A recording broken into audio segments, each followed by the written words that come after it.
വാർത്തകൾ വിശദമായി. സിനിമാ മേഖലയിലെ സ്ത്രീകൾ നേരിടുന്ന പ്രശ്നങ്ങൾ പരിശോധിക്കാൻ ചുമതലപ്പെടുത്തിയ റിട്ടയർഡ് ജസ്റ്റിസ് ഹേമ കമ്മീഷന്റെ റിപ്പോർട്ട് പുറത്തുവിട്ടു.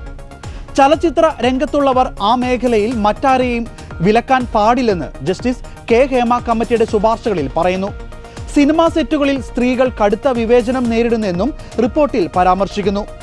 അവസരത്തിനു വേണ്ടി വിട്ടുവീഴ്ച ചെയ്യേണ്ട സ്ഥിതിയാണ് സ്ത്രീകൾക്കെന്ന് റിപ്പോർട്ടിൽ ചൂണ്ടിക്കാണിക്കുന്നു.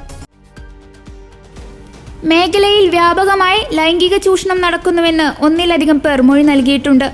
അതിക്രമം കാട്ടുന്നവരെ സംരക്ഷിക്കാനും ചൂഷണം ചെയ്യാനും പ്രധാന താരങ്ങളടക്കമുണ്ട്.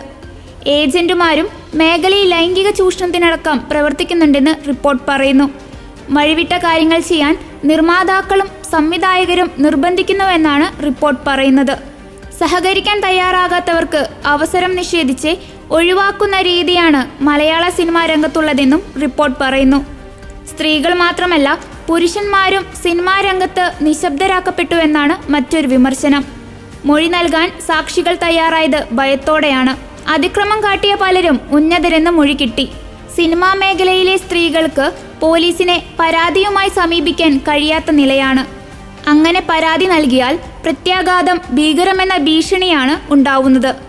സോഷ്യൽ മീഡിയ ആക്രമണവും പരാതി നൽകാതിരിക്കാൻ കാരണമാണ്. സ്ത്രീകളെ അശ്ലീല ഭാഷയിലൂടെ സൈബർ ആക്രമണത്തിന് വിധേയരാക്കുന്നുവെന്നും റിപ്പോർട്ട് കുറ്റപ്പെടുത്തുന്നു. മലയാള സിനിമ ചിലരുടെ കൈകളിലാണെന്നും റിപ്പോർട്ട് പറയുന്നു.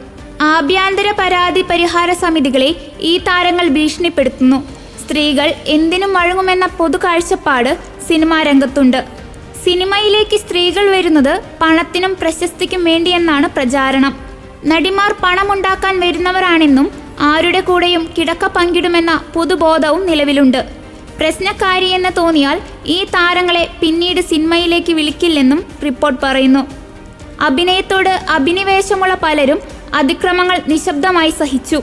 അതിക്രമം നേരിട്ട ഒരു നടിയുടെ അനുഭവം റിപ്പോർട്ടിൽ പരാമർശിച്ചിട്ടുണ്ട്. അതിക്രമം നടത്തിയ ആളിനൊപ്പം തന്നെ പിറ്റേന്ന് ഭാര്യയായി അഭിനയിക്കേണ്ടി വന്നുവെന്നും അയാളുടെ മുഖം കാണുമ്പോഴുള്ള ബുദ്ധിമുട്ട് കാരണം അവർക്ക് 17 റീടേക്ക് പോകേണ്ടി വന്നുവെന്നും റിപ്പോർട്ടിൽ പരാമർശിച്ചിട്ടുണ്ട്. ഇതിന്റെ പേരിൽ സംവിധായകൻ ശകാരിച്ചുവെന്നും മൊഴിയിൽ പറയുന്നു.